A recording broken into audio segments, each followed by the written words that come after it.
Саламатсыздар ма оқушылар? 4-те 140-шы есепті шығарайық. Шыныбеков оқулығындағы. Бұнда тепе-теңдікті дәлелдеу керек екенбіз. Бірінші есепке қарайтын болсақ, бізде теңдіктің екі жағы теңдік көрсетілген, яғни сол жағында бізде 1 қосылған 2 көбейтілген косинус 2х, оң жағында 4 көбейтілген косинус пи бөлінген 6 қосылған х, көбейтілген косинус пи бөлінген 6 азайтылған х. Енді тепе-теңдікті шығарудың, дәлелдеудің қандай әдісі бар?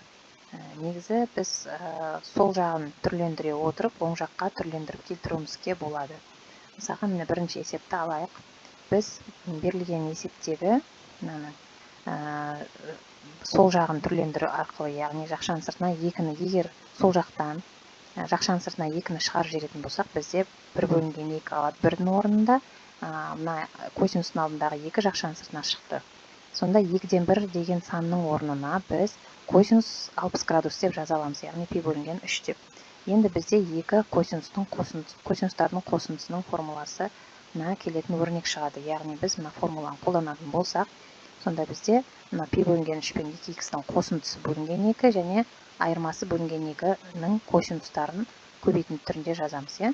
Сол кезде мына жақшаның сыртындағы 2 менен ішіндегі 2 көбейтіледі. Және мына өрнекте бөлшектегі пи бөлінген 3-іміз біздің 2-ге бөлінгенде пи бөлінген 6 болады. 2х 2-ге бөлінгенде х болады. Және оң жағындағысы да дәл солай, тек айырмасы. Енді әрі қарай осы жерде қарап отырсаңыздар, оң жақтағы шыққан өрнек, ең соңында қорытындыда шыққан өрнек оң жақтағы өрнекті берді. Яғни біз сол жағын түрлендіре отырып, оң жаққа тең екенін көрсетіп тұрмыз. Немесе екінші варианты, біз оң жақтағы өрнекті түрлендіріп, сол жақтағы өрнекке келтіреміз. Ол үшін біз қарап отырсақ, мына жерде 2 косинустың көбейтіндісі түрінде берілген. Мына жерден бастап 2 косинустың түрінде берілген.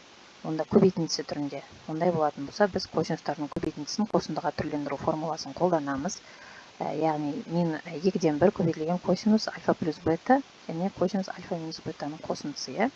Мына жерде бізде альфа мен бетаның орнында 2 жақша тұр. Осы 2 жақшаны альфа мен бетаның орнына қойып, пи бөлінген 6 қосылған х, қосылған пи бөлінген 6 азайтылған х деп альфа мен бетаның орнына қоямыз.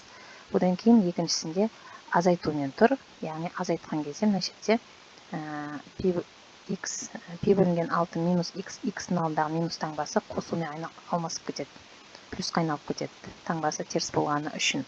Енді әрі қарай мына жерде қысқартып ақшамдайтын болсақ, х пен минус х екеуі жойылады. Сонда пи бөлінген 6 қосылған пи бөлінген 6, ол бізде пи бөлінген 3-ті береді, яғни 30 қосылған 30 60-ты береді.